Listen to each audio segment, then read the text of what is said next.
तो हेरिडिटी में हम कुछ की पॉइंट्स को टच कर रहे थे। हम बात कर रहे थे वेरिएशन की, और वेरिएशन को हमने डिफाइन किया था as the differences between the characteristics of two individuals belong to the same species. ऐसा इसलिए होता है सेक्सुअल रिप्रोडक्शन में कि दो अलग अलग इंडिविजुअल्स, जिनको हम पेरेंट्स बोलते हैं, they contribute the genetic material into a single zygote during the process of fertilisation. और सेक्सुअल रिप्रोडक्शन में क्योंकि अलग अलग इंडिविजुअल से कंट्रीब्यूशन ऑफ जेनेटिक मटेरियल हो रहा है, इसलिए वेरिएशन होना बड़ा नेचुरल है। एसेक्सुअल रिप्रोडक्शन में ऐसा क्यों होता है, उसके लिए हमने एक वर्ड यूज़ किया था, एरर्स और inaccuracies in DNA copying. DNA copying या डीएनए रेप्लिकेशन की प्रोसेस, जो कि एक फंडामेंटल प्रोसेस है in the process of reproduction या सेल डिवीज़न, उस प्रोसेस के दौरान ही इनएक्यूरेसीज या एरर्स हो जाने की वजह से जो डॉटर सेल्स होती हैं उनमें कुछ वेरिएशंस आ जाते हैं। दीज वेरिएशंस, जैसा कि हमने रिप्रोडक्शन के टाइम में पढ़ा था, these variations are good for the species for a very long duration. अगर उनको सर्वाइव करना है, for their survival for a very long duration, तो स्पीशीज़ के लिए तो अच्छा है, क्योंकि continuous variation and accumulation of variation in species को कंटिन्यूसली चेंजिंग एनवायरमेंटल कंडीशन के अगेंस्ट ज़्यादा टॉलरेंट बनाती हैं। तो इस वजह से जनरेशन आफ्टर जनरेशन ये जो वेरिएशंस आते जाते हैं, ये स्पीशीज़ की लॉन्गेविटी के लिए, स्पीशीज़ के लॉन्ग टर्म सर्वाइवल के लिए अच्छे हैं। लेकिन इंडिविजुअल पर इनका कोई बहुत ख़ास फ़र्क नहीं पड़ता। इंडिविजुअल के सर्वाइवल के लिए वेरिएशन का इम्पोर्टेंस नहीं है। तो अपार्ट फ्रॉम दैट, हम हेरिडिटी पढ़ रहे हैं तो उसमें मेंडल के एक्सपेरिमेंट्स की बात होती है, और जो सबसे इम्पॉर्टेंट क्वेश्चंस हैं वो मेंडल के एक्सपेरिमेंट से रिलेटेड ही होते हैं। मेंडल ने दो बातें हमको सिखाई। एक तो from his first experiment Mendel ने सिखाया कि किस तरह से कैरेक्टरिस्टिक्स एक जनरेशन से दूसरे जनरेशन में ट्रांसफ़र होते हैं। हाँ, this is known as inheritance और heredity, that the characteristics transfer from one generation to the next generation. उसके लिए उसमें फैक्टर्स का या जीन्स का क्या रोल है, ये बात भी हमको मेंडल के एक्सपेरिमेंट देख करके समझ में आती है। मेंडल ने दो एक्सपेरिमेंट किए। The first experiment was monohybrid cross. हाँ, मोनोहाइब्रिड, मेंडल के एक्सपेरिमेंट्स के नाम हैं monohybrid cross and dihybrid cross. Monohybrid cross and dihybrid cross are basically the names of the experiments conducted by Mendel. Mendel ने pea plant पर ये experiments किए। तो क्वेश्चन आता है कि why he selected pea plant for his experiments। तो इसमें हमको reasons coin करने हैं। Number 1, pea plants were having contrasting traits और contrasting characteristics, यानी कि एक ही पर्टिकुलर कैरेक्टरिस्टिक को रिप्रेजेंट करने वाले कॉन्ट्रास्टिंग ट्रेट्स थे। जैसे कि हाइट इज़ अ कैरेक्टरिस्टिक, तो उसके लिए दो कॉन्ट्रास्टिंग वेरिएंट्स मिलेंगे। एक फैक्टर या एक जीन रिप्रेजेंट करेगा, मतलब हाइट के लिए दो तरह के कैरेक्टरिस्टिक दिखेंगे, एक तो टॉलनेस, एक ड्वार्फनेस। दोनों एब्सोल्युटली कॉन्ट्रास्ट हैं एक दूसरे से। हाँ, इसी तरह से उन्होंने टोटल 7 हाइट मिला करके टोटल 7 डिफरेंट कैरेक्टरिस्टिक्स को ऑब्जर्व किया। कौन कौन से? अपार्ट फ्रॉम हाइट, फ्लावर का position on the plant. Flower की पोजीशन दो तरह की हो सकती है, एक्सिलरी और terminal. Axillary is dominant, terminal is recessive. Then flower का कलर, पर्पल या वाइट। तो पर्पल को हम कलर्ड बोलते हैं और वाइट को कलरलेस बोल सकते हैं। तो कैपिटल सी स्मॉल सी से हम उसको डोमिनेंट, मतलब पर्पल जो कलर है या जो कलर्ड प्लांट फ्लावर है वो डोमिनेंट कैरेक्टरिस्टिक है, और रिसेसिव कैरेक्टरिस्टिक है वाइट या कलरलेस।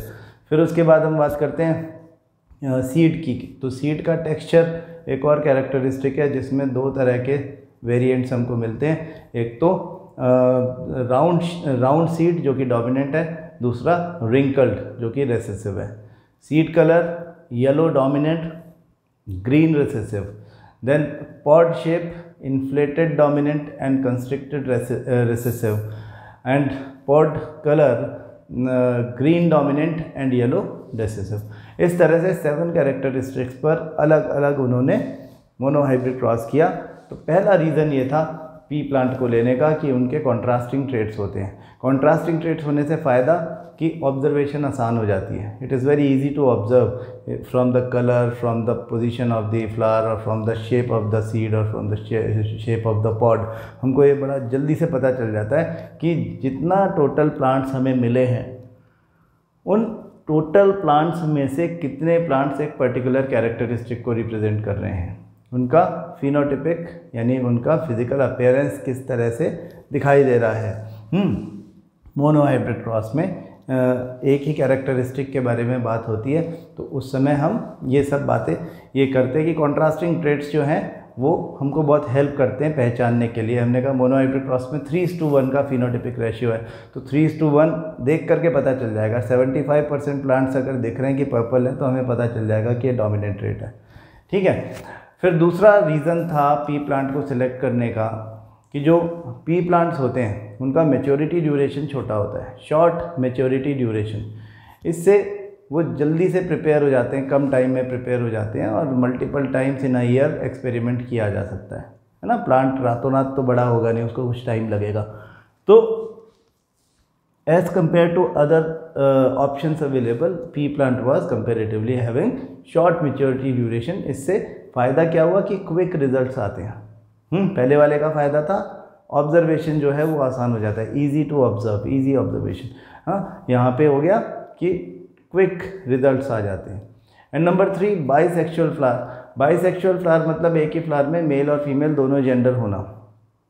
उससे फ़ायदा ये होता है कि मेल और फीमेल फ्लावर्स को या पेरेंट्स को अलग अलग ग्रो करने की ज़रूरत नहीं पड़ती। हाँ, एक ही प्लांट में दोनों हैं।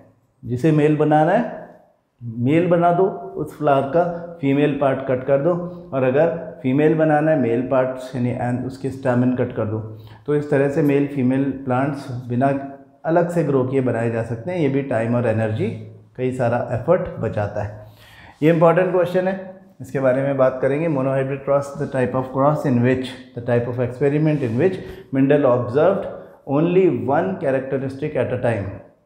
एक बार हाइट देखा, एक बार फ्लावर पोजीशन देखा, एक बार फ्लावर कलर देखा, एक बार सीड टेक्सचर देखा, एक बार सीड कलर देखा, एक बार पॉट शेप देख लिया, एक बार पॉट का कलर देख लिया। 8 बार अलग अलग monohybrid cross all the 7 characteristics के लिए उन्होंने किए, और सब में एक ही जैसा रिजल्ट निकला कि इन F1 generation all the progeny, जब प्योर पेरेंट्स लिए जाते हैं तो इन F1 generation all the progeny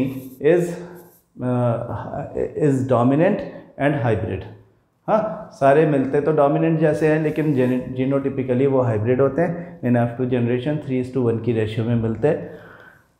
on the basis of the observations of monohybrid cross, उन्होंने फर्स्ट लॉ ऑफ इनहेरिटेंस दिया जिसके 3 ब्रांचेस थी।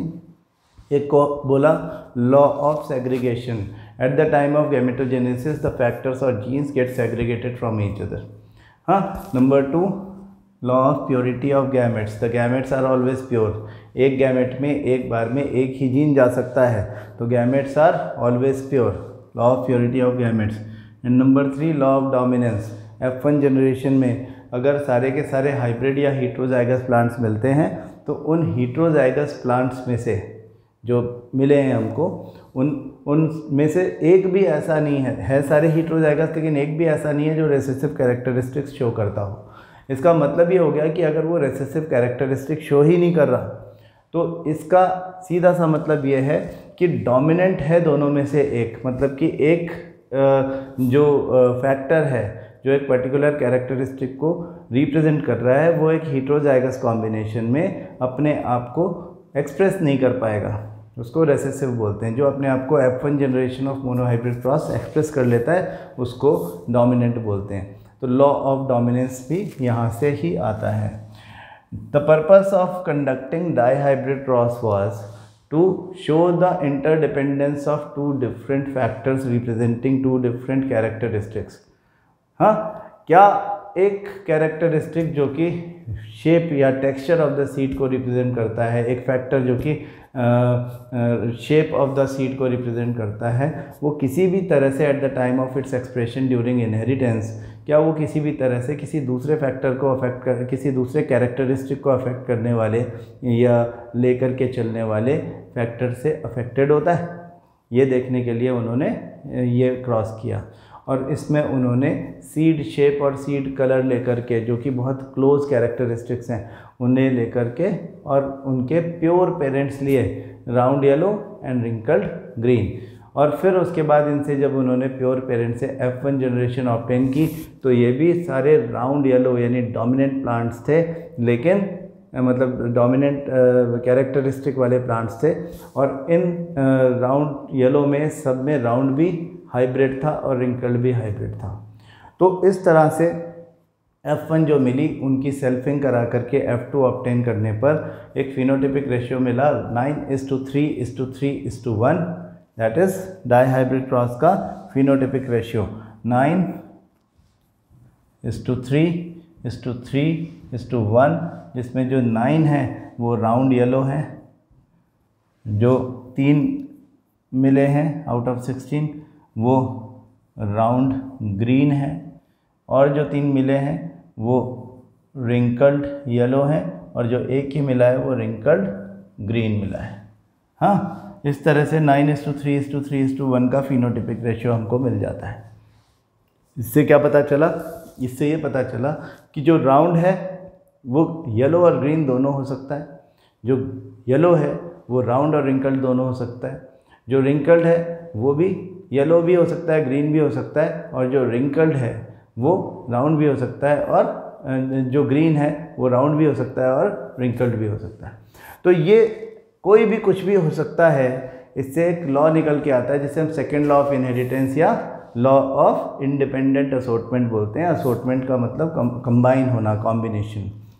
तो हम ये कह रहे हैं कि दो कैरेक्टरिस्टिक को, अलग अलग कैरेक्टरिस्टिक को रिप्रेजेंट करने वाले जो फैक्टर्स हैं, जैसे शेप को रिप्रेजेंट करने वाला R, शेप को रिप्रेजेंट करने वाला R, या कलर को रिप्रेजेंट करने वाला Y, eight the time of inheritance दोनों अलग अलग हो जाते हैं और एक दूसरे से इंडिपेंडेंट हो जाते हैं। Eight the time of combination ये R जो है ये दूसरे, ये वाला जो R है ये इस R से, कैपिटल R से या स्मॉल r से, दोनों से कंबाइन हो सकता है। हाँ, ये वाला R भी इस R से और इस R से कंबाइन हो सकता है। Y को भी पूरी छूट है कि वो कैपिटल Y से या स्मॉल y से कंबाइन हो, स्मॉल y को भी पूरी छूट है कि वो कैपिटल Y से या स्मॉल y से कंबाइन हो। हाँ, this is called the law of independent assortment, that the factors representing various characteristics are independent at the time of inheritance for getting combined with their other counterparts। हाँ, तो कुछ भी, सब कुछ, हर possible combination इससे बन पाता है, नहीं तो कभी ऐसा नहीं होता। अगर ऐसा नहीं होता तो फिर इस तरह से कभी भी इंडिपेंडेंट असॉर्टमेंट शो नहीं हो पाता था। तो इस तरह से मेंडल ने ये सिखाया हमको। हम इनसे रिलेटेड कुछ क्वेश्चंस करेंगे। देखो, the first question is the same we were discussing. हमने क्योंकि ऑलरेडी डिस्कस कर लिया इसलिए हम फटाफट इसे देखते हैं क्या लिखा है कि Mendel selected garden pea plant for his experiment, state 3 reasons. इसमें बी पार्ट भी है, state the meaning of dominant and recessive traits. ना अभी थोड़ी देर पहले हम यही बात कर रहे थे, तो समझो कि स्टेट द मीनिंग। सबसे पहले हम कह रहे हैं Mendel selected garden pea plant क्यों किया। हमने कहा कि उसकी शॉर्ट मैच्योरिटी ड्यूरेशन होती है तो क्विक रिजल्ट्स मिलते हैं। बाइसेक्सुअल फ्लावर है तो there was no need to grow male and female flower separately, and contrasting characteristics हैं तो ईजी टू ऑब्जर्व है। ये बात हम ऑलरेडी कर चुके हैं।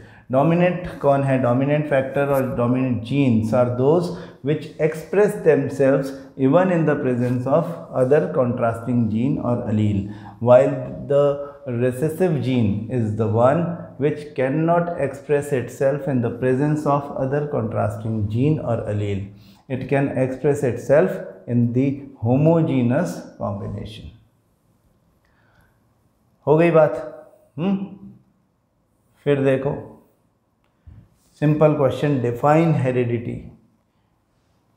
Heredity can be defined as transfer of characteristics from one generation to another with the help of genes. Genes की हेल्प से या फैक्टर्स की हेल्प से एक जनरेशन से दूसरे जनरेशन में कैरेक्टरिस्टिक्स का transfer is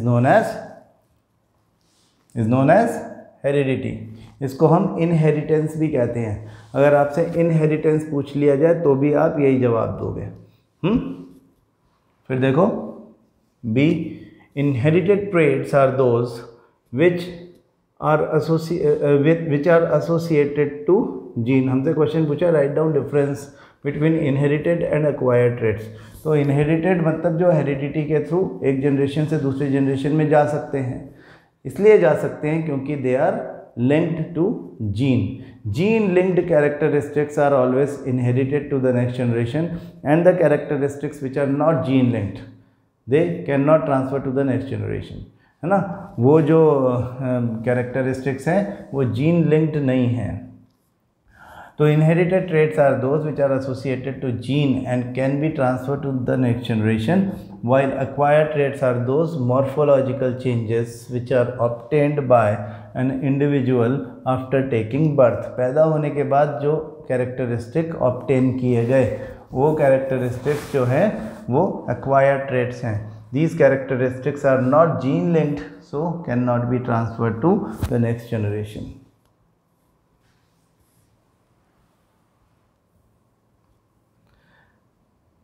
The genotype of green stemmed tomato plant is denoted as capital GG, and that of purple stemmed tomato plant is denoted as small gg when these two are crossed with each other।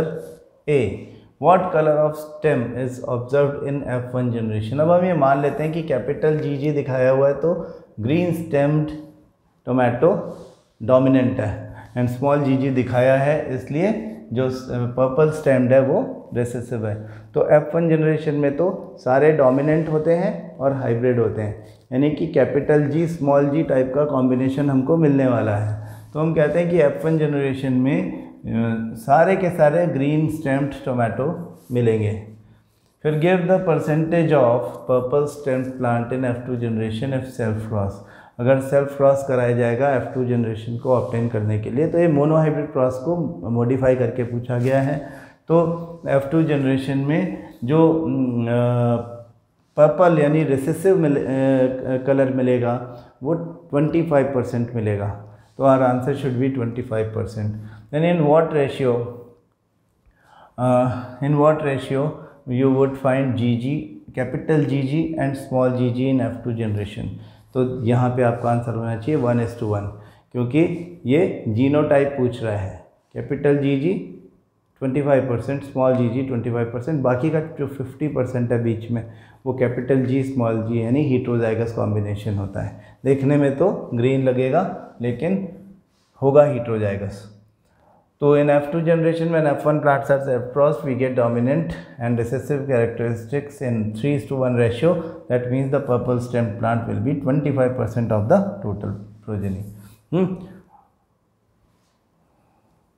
ऊपर वाले का भी answer देख लें। What color of stem is observed in F1 generation? In F1 progeny the green stem plant shall be obtained though all of them are genetically hybrid or heterozygous। The reason behind that is the parents taken in the case are pure in their characteristics in F1 progeny due to segregation of factors capital G and small g from both the parents combine in such a way that all the progeny attains the genotype capital G small g, that is heterozygous combination। Since this is dominant, मतलब capital G is dominant, all the plants will be green stemmed। In F2 generation ये हमने पढ़ लिया अभी। इन F2 generation यहाँ लिखा है इन what ratio would you find capital G and capital GG and small gg। In F2 generation phenotypic ratio will be 3:1 and genotypic ratio is 1:2:1 in which 1 refer to capital GG, 2 refers to capital G small g and 1 to GG small gg। So that means the ratio between capital GG and small gg would be 1:1। यहाँ पे answer आएगा। चलें, फिर एक छोटी सी बात है, what do you mean, what is meant by DNA copying, what is the importance of DNA copying in reproduction. DNA copying या डीएनए रेप्लिकेशन आप जानते हो। A, the process of replication of DNA strands in such a way that every time a fresh DNA strand is obtained as replica of a pre existing DNA strand is known as DNA copying. DNA copying is essential for every cell division. So, for reproduction process where the formation of gametes is essential, the DNA is copied during the meiosis of the germinal cells of reproductive cells. जो reproduction process में gamete formation कहाँ पे होता है ये बात आपको पता है। रिप्रोडक्टिव ऑर्गन की cells special type of division करती हैं जिसको हम मियोसिस कहते हैं। तो डीएनए उस दौरान कॉपी होता है। DNA is copying during the meiosis is the germinal cell of reproductive organs in the germinal cells of reproductive organs. So when the gametes fuse, fertilization takes place and zygote is formed. DNA replication is essential for mitosis for embryogenesis, which give rise to a differentiated fetus. Clear बात है। तो DNA कॉपिंग होगी तभी इस तरह से developments हो पाएंगे। In Mendel's monohybrid cross between short and tall plants, all offsprings were tall. What does it tell us about the trait? What is the ratio of tall and short plants in F2 generation? तो उसी तरह का monohybrid cross का question है।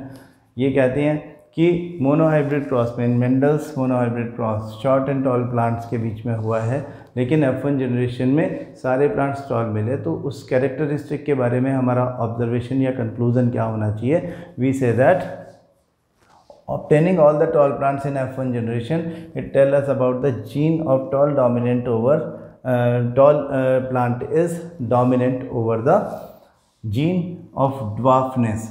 As in F1 generation, all the plants obtained are genotypically heterozygous.